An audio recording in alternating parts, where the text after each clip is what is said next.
Law 34. Be royal in your own fashion. Act like a king to be treated like one. Judgment. The way you carry yourself will often determine how you are treated. In the long run, appearing vulgar or common will make people disrespect you. For a king respects himself and inspires the same sentiment in others. By acting regally and confident of your powers, you make yourself seem destined to wear a crown. Observance of the law.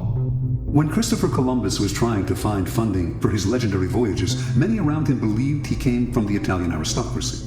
This view was passed into history through a biography written after the explorer's death by his son, which describes him as a descendant of a Count Colombo of the castle of Cuccaro in Montferrat. Colombo, in turn, was said to be descended from the legendary Roman general Colonius, and two of his first cousins were supposedly direct descendants of an emperor of Constantinople. An illustrious background indeed, but it was nothing more than illustrious fantasy, for Columbus was actually the son of Domenico Colombo, a humble weaver who had opened a wine shop when Christopher was a young man, and who then made his living by selling cheese. Columbus himself had created the myth of his noble background, because from early on he felt that destiny had singled him out for great things, and that he had a kind of royalty in his blood. Accordingly, he acted as if he were indeed descended from noble stock.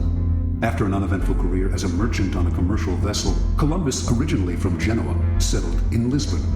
Using the fabricated story of his noble background, he married into an established Lisbon family that had excellent connections with Portuguese royalty. Through his in-laws, Columbus finagled a meeting with the King of Portugal, João II, whom he petitioned to finance a westward voyage aimed at discovering a shorter route to Asia. In return for announcing that any discoveries he achieved would be made in the king's name, Columbus wanted a series of rights: the title Grand Admiral of the Ocean Sea, the office of Viceroy over any lands he found, and 10% of the future commerce with such lands. All of these were to be hereditary and for all time. Columbus made these demands even though he had previously been a mere merchant. He knew almost nothing about navigation. He could not work a quadrant, and he had never led a group of men. In short, he had absolutely no qualifications for the journey he proposed. Furthermore, his petition included no details as to how he would accomplish his plans, just vague promises. When Columbus finished his pitch, João II smiled. He politely declined the offer, but left the door open for the future. Here, Columbus must have noticed something he would never forget. Even as the king turned down the sailors' demands, he treated them as legitimate. He neither laughed at Columbus nor questioned his background and credentials. In fact, the king was impressed by the boldness of Columbus's requests and clearly felt comfortable in the company of a man who acted so confidently. The meeting must have convinced Columbus that his instincts were correct. By asking for the moon, he had instantly raised his own status, for the king assumed that unless a man who set such a high price on himself were mad, which Columbus did not appear to be, he must somehow be worth it. A few years later, Columbus moved to Spain. Using his Portuguese connections, he moved in elevated circles at the Spanish court, receiving subsidies from illustrious financiers and sharing tables with dukes and princes. To all these men, he repeated his request for financing for a voyage to the west, and also for the rights he had demanded from João II. Some, such as the powerful Duke of Medina, wanted to help, but could not, since they lacked the power to grant him the titles and rights he wanted. But Columbus would not back down. He soon realized that only one person could meet his demands: Queen Isabella. In 1487, he finally managed a meeting with the Queen, and although he could not convince her to finance the voyage, he completely charmed her and became a frequent guest in the palace. In 1492, the Spanish finally expelled the Moorish invaders who centuries earlier had seized parts of the country. With the wartime burden on her treasury lifted, Isabella felt she could finally respond to the demands of her explorer friend, and she decided to pay for 3 ships, equipment, the salaries of the crews, and a modest stipend for Columbus. More important, she had a contract drawn up that granted Columbus the titles and rights on which he had insisted. The only one she denied, and only in the contract's fine print, was the 10% of all revenues from any lands discovered, an absurd demand, since he wanted no time limit on it. Had the clause been left in, it would eventually have made Columbus and his heirs the wealthiest family on the planet.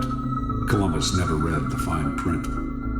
Satisfied that his demands had been met, Columbus set sail that same year in search of the passage to Asia. Before he left, he was careful to hire the best navigator he could find to help get him there. The mission failed to find such a passage, yet when Columbus petitioned the Queen to finance an even more ambitious voyage the following year, she agreed. By then, she had come to see Columbus as destined for great things. Interpretation. Columbus had an amazing power to charm the nobility, and it all came from the way he carried himself. He projected a sense of confidence that was completely out of proportion to his means. Nor was his confidence the aggressive, ugly self-promotion of an upstart. It was a quiet and calm self-assurance. In fact, it was the same confidence usually shown by the nobility themselves. The powerful in the old-style aristocracies felt no need to prove or assert themselves. Being noble, they knew they always deserved more and asked for it. With Columbus, then, they felt an instant affinity, for he carried himself just the way they did, elevated above the crowd, destined for greatness. Understand, it is within your power to set your own price. How you carry yourself reflects what you think of yourself. If you ask for little, shuffle your feet, and lower your head, people will assume this reflects your character. But this behavior is not you. It is only how you have chosen to present yourself to other people. You can just as easily present the Columbus front, buoyancy, confidence, and the feeling that you were born to wear a crown. Keys to power. As children, we start our lives with great exuberance, expecting and demanding everything from the world. This generally carries over into our first forays into society, as we begin our careers. But as we grow older, the rebuffs and failures we experience set up boundaries that only get firmer with time. Coming to expect less from the world, we accept limitations that are really self-imposed. We start to bow and scrape and apologize for even the simplest of requests.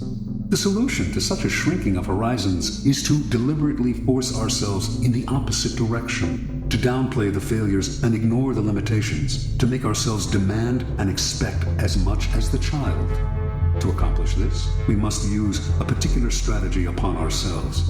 Call it the strategy of the crown. The strategy of the crown is based on a simple chain of cause and effect. If we believe we are destined for great things, our belief will radiate outward just as a crown creates an aura around a king. This outward radiance will infect the people around us, who will think we must have reasons to feel so confident. People who wear crowns seem to feel no inner sense of the limits to what they can ask for or what they can accomplish. This too radiates outward. Limits and boundaries disappear. Use the strategy of the crown, and you will be surprised how often it bears fruit. Take as an example those happy children who ask for whatever they want and get it. Their high expectations are their charm. Adults enjoy granting their wishes, just as Isabella enjoyed granting the wishes of Columbus.